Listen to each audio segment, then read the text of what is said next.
Ready start. विभिन्न प्रजाति के प्राणियों में तथा किसी एक ही प्रजाति के प्राणियों में भी समान ढंग की वैयक्तिक भिन्नताएं पाई जाती हैं। विराम। विभिन्नताओं के कारण ही प्रकृति में आकर्षण तथा सौंदर्य होता है। विराम। एक क्षण के लिए अपने चतुर्दिक ऐसे जगत की कल्पना करें जिसमें जरा सोचे कि सभी वस्तुएं एक ही रंग की लाल या नीली अथवा हरी हों तो दुनिया कैसी लगेगी। विराम। निश्चित ही वह सुंदर नहीं होगी। विराम। पूरी संभावना है कि आपका उत्तर नहीं होगा और न आप ऐसे संसार में रहना ही चाहेंगे। विराम। वस्तुओं की तरह ही मनुष्यों में भी विविधता पाई जाती है। विराम। प्रत्येक व्यक्ति में भिन्न भिन्न विशेषकों का सम्मिश्रण होता है। विराम। विचलनशीलता या विभिन्नता एक प्राकृतिक तथ्य है और व्यक्ति इसके अपवाद नहीं है। विराम। प्रत्येक व्यक्ति एक दूसरे से शारीरिक विशेषताओं जैसे ऊंचाई, वजन, शक्ति, बालों का रंग आदि में भिन्न होता है। विराम। उनमें मनोवैज्ञानिक विशेषताओं में भी भिन्नताएं पाई जाती हैं। विराम। वे अधिक या कम बुद्धिमान हो सकते हैं, प्रभावी या विनम्र हो सकते हैं, उच्च मात्रा में सृजनशील या बिल्कुल भी सृजनशील नहीं हो सकते हैं तथा जावक या विनर्मित हो सकते हैं। विराम। विभिन्नताओं की सूची बहुत लंबी हो सकती है। विराम। किसी एक व्यक्ति में भिन्न भिन्न विशेषकों की भिन्न भिन्न मात्राएं हो सकती हैं। विराम। इस प्रकार हम में से प्रत्येक व्यक्ति अद्वितीय होता है क्योंकि प्रत्येक व्यक्ति विभिन्न विशेषकों के विशिष्ट सम्मिश्रण को अभिव्यक्त करता है। विराम। आप प्रश्न कर सकते हैं कि प्रत्येक व्यक्ति क्यों और कैसे एक दूसरे से भिन्न हो जाता है। विराम। वस्तुतः इस प्रश्न से संबंधित विषय वस्तु ही व्यक्तिगत भिन्नताओं का अध्ययन कहा जाता है। विराम। मनोवैज्ञानिकों के लिए व्यक्तिगत विभिन्नता का अर्थ है व्यक्तियों की विशेषताओं तथा व्यवहार के स्वरूपों में पाए जाने वाला विशिष्ट तथा विचलनशीलता। विराम। कुछ मनोवैज्ञानिक यह विश्वास करते हैं कि हमारे व्यवहार हमारे व्यक्तिगत विशेषकों से प्रभावित होते हैं, जबकि कुछ दूसरे मनोवैज्ञानिक का विचार है कि हमारे व्यवहार स्थितिपरक कारकों से अधिक निर्धारित होते हैं। विराम। यह दूसरा मत स्थितिवाद का कहा जाता है जिसमें यह मान्यता है कि किसी व्यक्ति का व्यवहार उसकी परिस्थिति या वर्तमान दशाओं से प्रभावित होता है। विराम।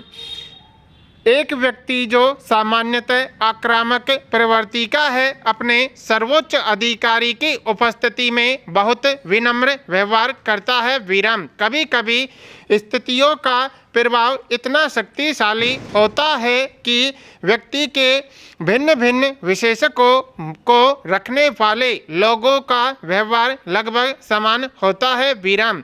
स्थितिवाद परिप्रेक्ष्य ब्रह्मा कारकों के प्रभाव को मनुष्य के व्यवहार के लिए अपेक्षाकृत अधिक प्रभावकारी मानता है। विराम।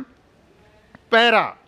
व्यक्ति के मनोवैज्ञानिक गुणों का संबंध बहुत सरल घटना जैसे किसी के प्रति अनुक्रिया करने में लगने वाला समय अर्थात प्रतिक्रिया काल से भी होता है और बहुत अधिक व्यापक संप्रेय जैसे प्रसन्नता से भी होता है। विराम।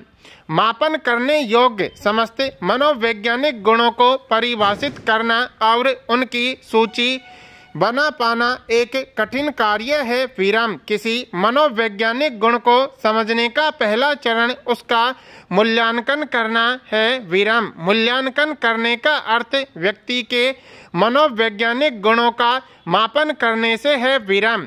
मापन के अंतर्गत व्यक्तियों के गुणों की तुलना करने की अनेक मानक विधियां अपनाई जा सकती हैं। विराम। किसी व्यक्ति के किसी गुण की उपस्थिति तभी स्वीकार की जाती है जब उस गुण का किसी वैज्ञानिक विधि से मापन किया जा सके। विराम। उदाहरण के लिए जब हम कहते हैं कि हरीश एक प्रभावी व्यक्ति है तो हम हरीश को प्रभाविता होने की मात्रा का संकेत करते हैं। विराम।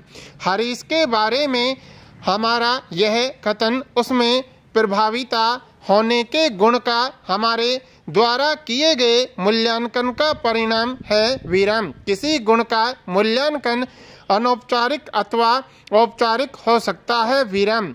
औपचारिक मूल्यांकन वस्तुनिष्ठ मानकीकृत तथा व्यवस्थित रूप में किया जाता है। विराम। दूसरी ओर अनौपचारिक मूल्यांकन रूप में किया जाता है। विराम।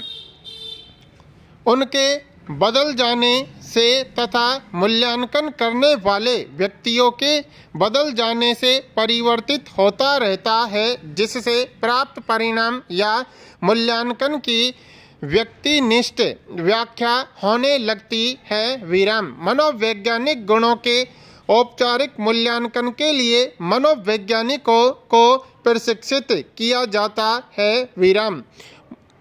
मूल्यांकन कर लेने के पश्चात प्राप्त सूचना के आधार पर हम हरीश द्वारा भविष्य में किए जाने वाले व्यवहारों का पूर्व कथन कर सकते हैं। विराम। हम यह पूर्व कथन कर सकते हैं कि यदि भविष्य में हरीश को किसी दल का नेतृत्व करने का अवसर दिया गया तो उसके एक सत्तावादी नेता होने की संभावना अधिक होगी। विराम। यदि हमें यह पूर्व कथन के अनुसार उत्पन्न स्थिति नहीं है तो हम इसमें हस्तक्षेप करते हुए हरीश के व्यवहारों में परिवर्तन लाने का प्रयास कर सकते हैं। विराम। मूल्यांकन किए जाने के लिए किसी गुण का चयन हमारे उद्देश्यों पर निर्भर करता है। विराम। यदि हम किसी कमजोर विद्यार्थी द्वारा परीक्षा में अच्छा निष्पादन करने में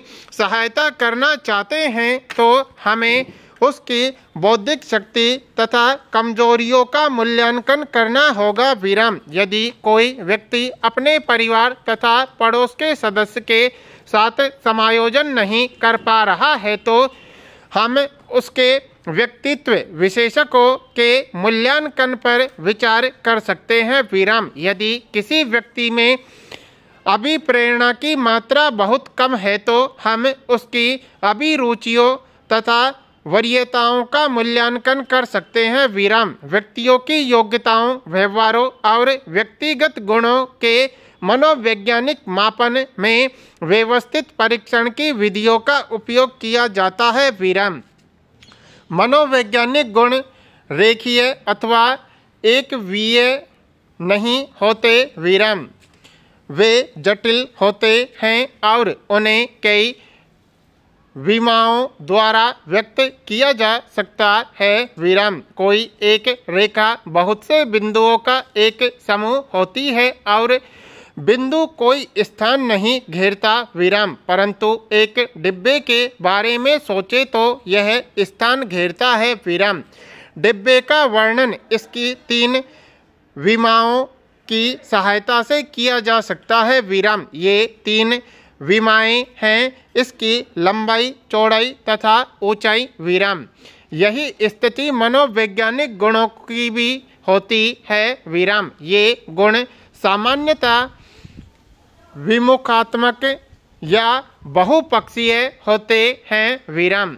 यदि आप किसी व्यक्ति का पूर्ण मूल्यांकन करना चाहते हैं तो आपको यह मूल्यांकन करना होगा कि वह भिन्न क्षेत्रों जैसे संज्ञानात्मक, संवैगिक, सामाजिक आदि में कैसा व्यवहार या निष्पादन करता है। विराम।